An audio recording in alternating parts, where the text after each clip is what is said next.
Welcome back. You are in the total participation KokopelliU Session 3. I'm sure you're wondering, then why does she have formative assessment up on the screen? Well, let's talk about that.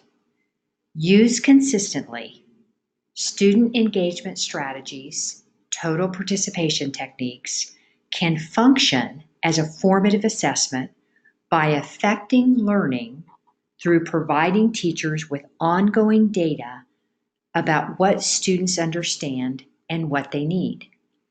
This session is going to describe how formative assessment can be used in that manner, and we can apply engagement strategies to support student learning. As we begin, I would like to share that Southwest Plains is pleased to announce that we are very soon publishing our book 2. It is around formative assessment, check for understanding, made easy. It's going to have 50 plus classroom ready tactics for grades 4 through 12 that teachers can purchase. It's unusual in its format in that we will give you step-by-step directions on how to complete the check for understanding. And then for each tactic, there is a video clip of a classroom in Kansas applying that tactic. So teachers thinking about the cone of learning can see the tactic being modeled in a classroom. Watch for this coming soon from Southwest Plains. As we move to thinking about formative assessment, I want to use a video clip from Rick Wormley, who's a well-known author, speaker across the nation. I used the video clip within this course for a couple of reasons. Number 1, Rick's content is excellent. Number 2, we know from the cone of learning, when we watch media, our learning goes up to 70%. And number 3, I want to take the opportunity to model to educators how to effectively use videos or multimedia presentations, YouTube's clips in classrooms. When showing a video in a classroom, we really encourage teachers, just as with large pieces of text, that we chunk the video in short segments. Watch 5 to 7 to 8 minutes of the video, pause the video, allow students to write about what they've learned, talk about what they've learned, capture what they've learned in a graphic organizer, or create an illustration. Then you begin the video again, watching another short chunk of video. Pause. You might use a different strategy. You might use the same strategy. The strategy that I want to use with you is handout 4 in the coursework. It is video notes that I've created as a sample for you of one you might use in your classroom. Feel free to edit, adjust, combine ideas. This is just a sample. You can see it on the screen now. The top half of the form is meant to be completed before and during when you're watching the video clip. The bottom half of the form, next steps and non-linguistic representation, is meant to be completed at the end of the video clip. So let's talk about the top half first. Students could clarify what the topic is about. They might enter here the posted objective that you've put up on the board. You might ask them to put in their own words what the posted objective means and the purpose for watching the video. This solidifies in the student's mind that even though it's a YouTube video or multimedia, it's part of their learning. Oftentimes, we don't draw this connection. On the right-hand side of the form, you'll see a place for the student to take notes. You might support the student by giving them a note-taking method, or you might allow students to take notes in the manner that works most effectively for them. They would complete this section each time you paused the video. You might allow them to do this in small groups and talk about their notes. You might have them do it individually and then dialogue about their notes around a section before you move on. There are a number of different ways that this could be completed, but remember, by stopping and pausing, you allow students to chunk the information in small bites and process before you add on to their new learning. On the bottom half of the form, you could ask students to draft next steps. Because of what they learned, what does it mean? That might be their next steps in learning the content. That might be the next steps in the process. And then the non-linguistic representation portion of the form. I once had an art teacher tell me if art hadn't been offered in school, she would have been a dropout. We have to recognize that some of our students learn best by drawing. Therefore, I like to always try to include some form of non-linguistic or illustration into the learning process for each unit of study. In the non-linguistic representation, the students would draw a summary of what they learned. Again, you might choose to use this throughout the video clip. So your first pause, you might say, draw what you learned. Or it might be a summary of the entire video. At this point, if you would print handout 4 video notes, I'd like you to fill out the top part of the form as you're watching the Rick Wormelli video clip on formative assessment.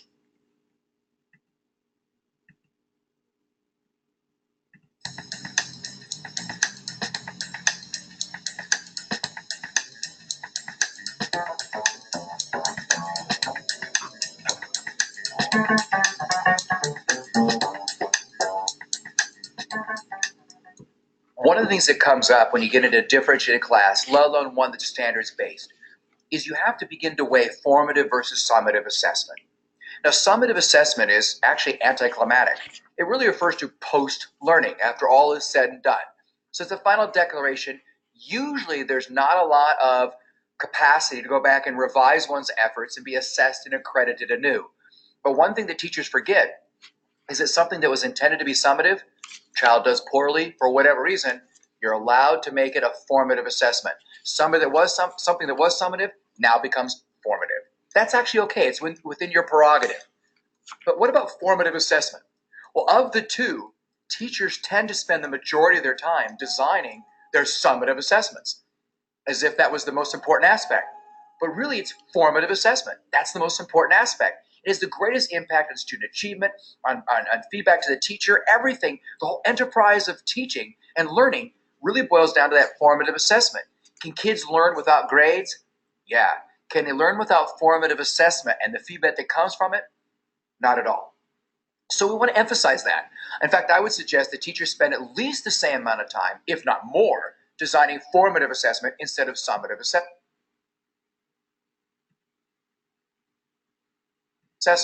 But what is this formative assessment? Well, formative assessment obviously is the ongoing assessment. It's the checkpoints along the way. But here's the kicker. The best formative assessment actually involves descriptive feedback. Not just, hey, thank you for finishing on time. No, it was you had your supplies. You were able to do this and this and this, and that helps all of us.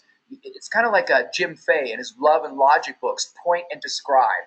The National Association of Secondary School Principals and many other folks who are into assessment talk about 3 aspects of descriptive feedback. You help the kid discover, or you point it out yourself, what was the goal, what was the original intent, the objective, where are you in relation to it, and what are we going to do to close that gap? 3 different parts of good descriptive feedback. When a kid can take that and use it, we find that formative assessment is any assessment that's done where the kid is allowed to revise his efforts in light of that feedback and then be assessed and accredited anew. Perhaps there's some relearning in there as well, but it's ongoing, and that's the focus. If our focus is summative assessment, students don't learn as well. Dylan William, one of the great researchers in this, he did this wonderful manifesto, Inside the Black Box, Paul Black. And man, it turned America on its ear. In 1998, we started looking at formative assessment and started transforming schools. So how do we give feedback to kids?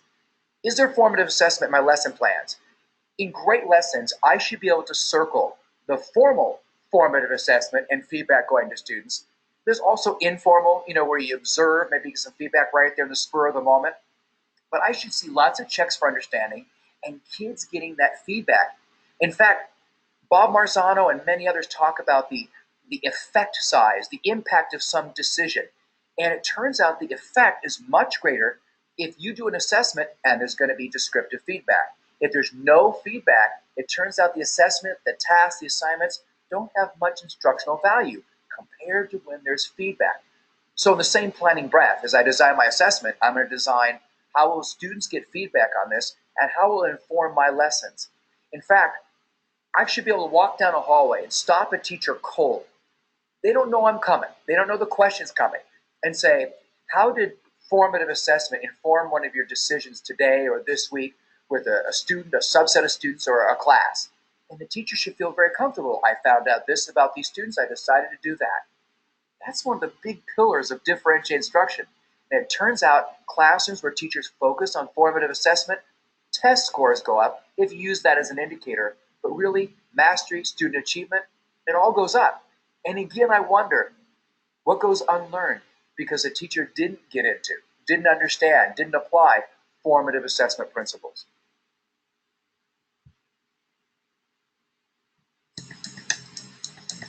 Take just a minute and complete the top of your video notes before we move on. You might pause the video in order to do that. So as we summarize what Rick said, formative assessment is ongoing. Teachers need to provide descriptive feedback. I value his words when he says it's an opportunity for us to revise and be assessed anew. Which one of us doesn't like the opportunity to revise our work? I can tell you for sure that I revise, edit, revise on a continual basis. And thank goodness that I don't get a grade for my first draft because I need the opportunity to improve. Formative assessment can be used as a valuable piece of the educational process, and engagement can support formative assessment. So if you take a look at your video notes, the bottom quadrant says develop a non-linguistic organizer around what you learned.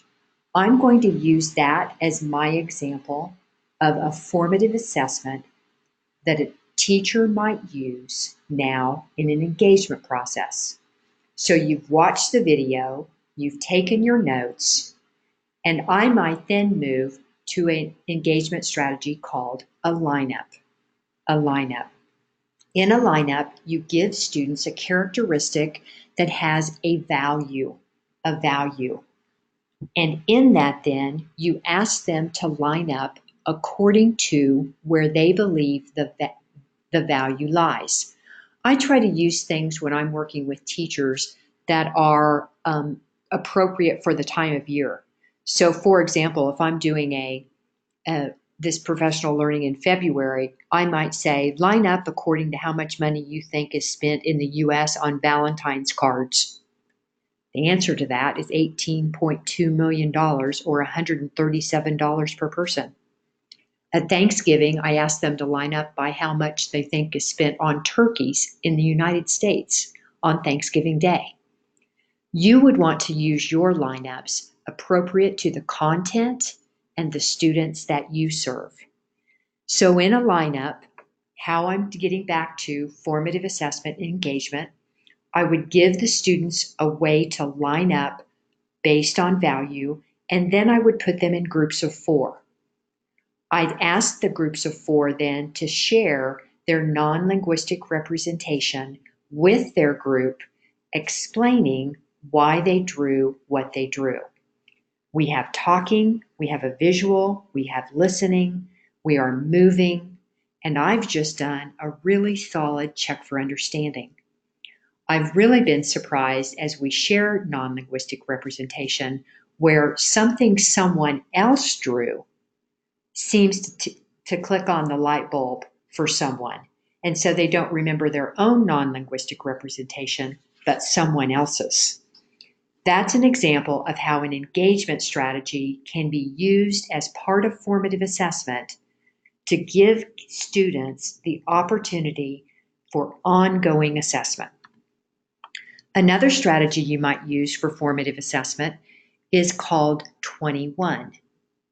21 is an opportunity for students to write a definition or describe something within their text.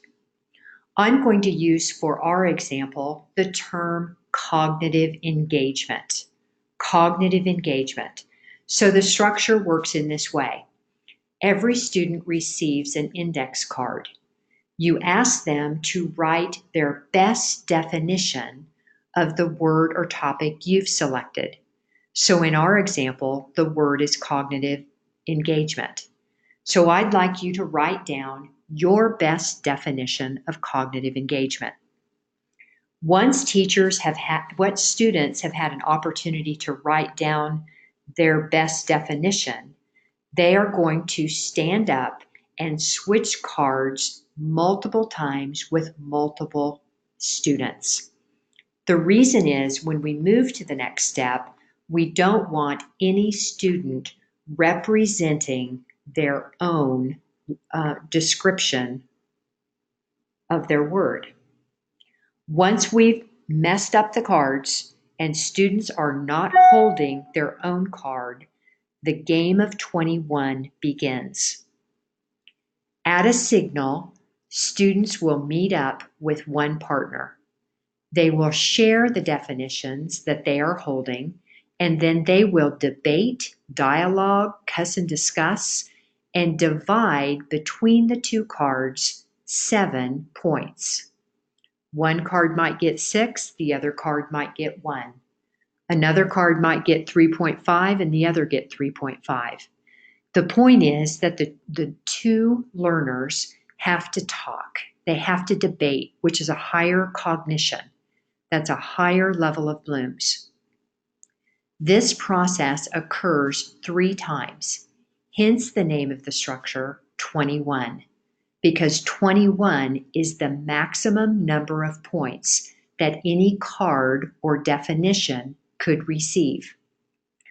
All of this is described in detail on handout 5, labeled 21. Once you've done the process of dividing 7 points 3 times, I then get all of the students in a circle and I say, let's start. Does anybody's card have 21? Please step forward. If anybody does, I ask them to read that definition out loud. Again, we're hearing, we're seeing, we're being tactile, we're creating spatial memory because we're hearing that student read that definition in a certain point of the room. I continue on down at 20 points, 19 points, 18 points, and at some point where it feels comfortable to you, you would stop sharing out definitions. This helps students confirm and affirm the learning in their mind and have an opportunity to dialogue with other students, debate, cuss and discuss around the definition. It also serves as a formative assessment. We begin to understand what students know and understand about the topic they were debating around. I would collect those. I'd have the students put their name on them at that point, so then I could get an understanding of where do students lie on their understanding of the 21 topic. I'd sort them. I'd see who has solid understanding, who may need a little bit of help, and who might need quite a bit more help before we move forward. This wraps up our section of formative assessment and total participation techniques, how they fit together, and how we can use engagement to support the students' ongoing formative assessment process.